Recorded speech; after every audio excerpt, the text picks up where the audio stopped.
Welcome back to the show. My guest today is an advocate for you. Teresa Bear is president of J.C. Grayson of Mesa LLC, who specializes in retirement planning and asset preservation for retirees and their loved ones. I know that investment is key in building a safe retirement. Absolutely. Now, what are the phases of investing, and do I need to go it alone through these phases? And when is it okay to take that word risks? Okay, well, there are three phases of investment. The first is kind of your building your nest egg phase. And this is really the phase that you want to take the most risk with your money. It starts when you're in your 20s, hopefully, if you've started, and goes up to about 50, 60, somewhere around there. And that's where you really want to build a nest. Now, in our house, we have some hummingbirds.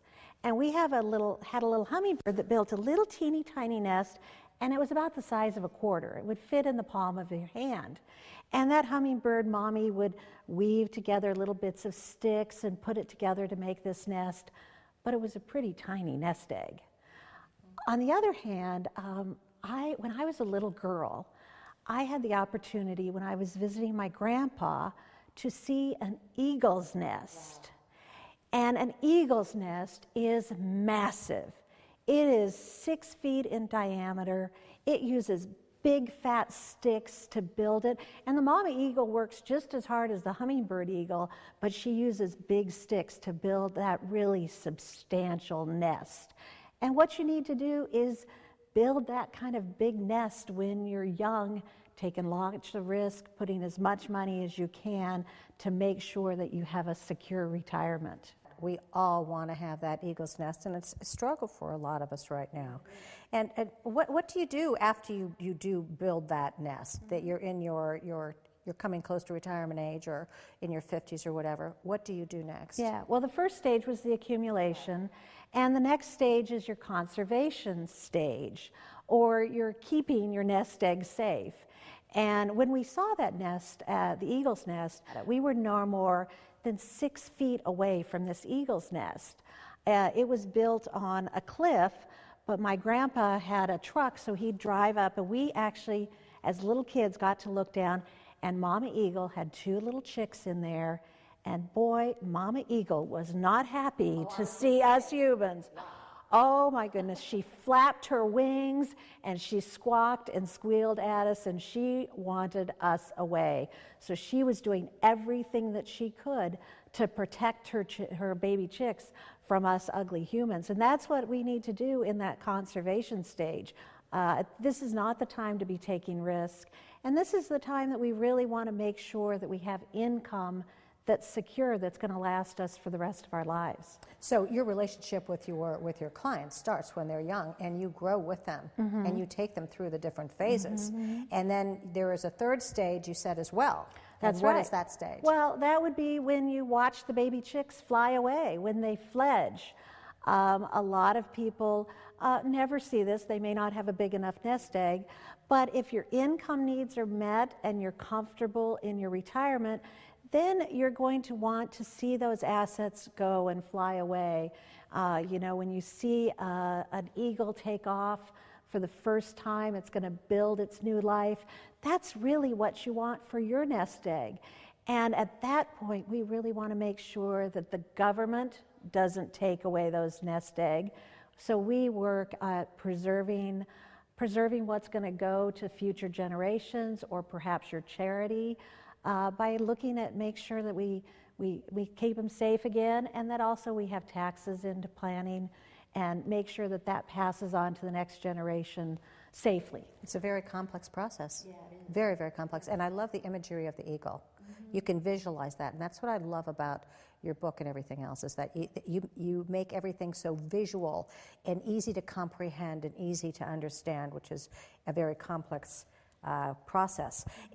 Let's talk about the stages, though, and once again going back to women, how women grab these phases or go through them in men.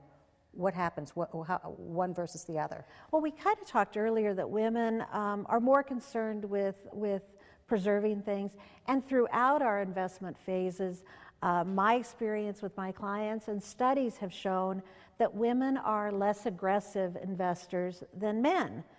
And that hurts them in that building their nest egg stage.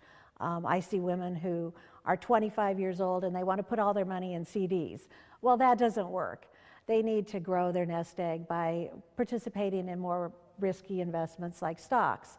But what hurts them kind of in their building stage actually helps them in their preservation stage, because women tend to feel more comfortable with safe investments, and that's where they really need to be in those second two stages of providing retirement income.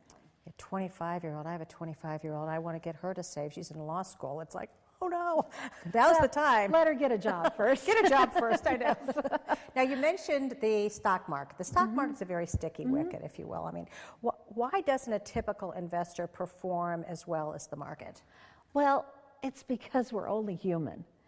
And we tend to want to invest in the market when it's going up. So we look at the market and we go, oh, you know, I think this is a really good time to get in. So we get into the market and it goes up and it goes up a little bit more, and we're like, we'll put some more money in. It's going really well. And then the market starts declining, and you call your stockbroker and they say, well, don't worry, it's only a paper loss. We don't have to worry about it. Right. And it goes down some more, and your broker will say, don't worry, it'll come back. It always does. And then when it hits the bottom, you finally say, I can't stand it anymore. I got to get out. And you end up selling at the bottom. And so as the market goes up again, you're like, okay, now I can get back in. And the cycle repeats itself. Yeah. I mean, it's almost like you're on a roller coaster blindfolded. You don't know when you're at the top. You don't know when you're in the bottom. Yeah. It's a tough place to be. Yeah. It's a tough place to be. You need someone to help you diversify and do the right things. I would like to talk about your book. I mean, why she retired happily ever after? Well, I really think that women are really underserved in the financial markets or financial books. And studies have shown that women really want to learn more about investing. We really want to know more.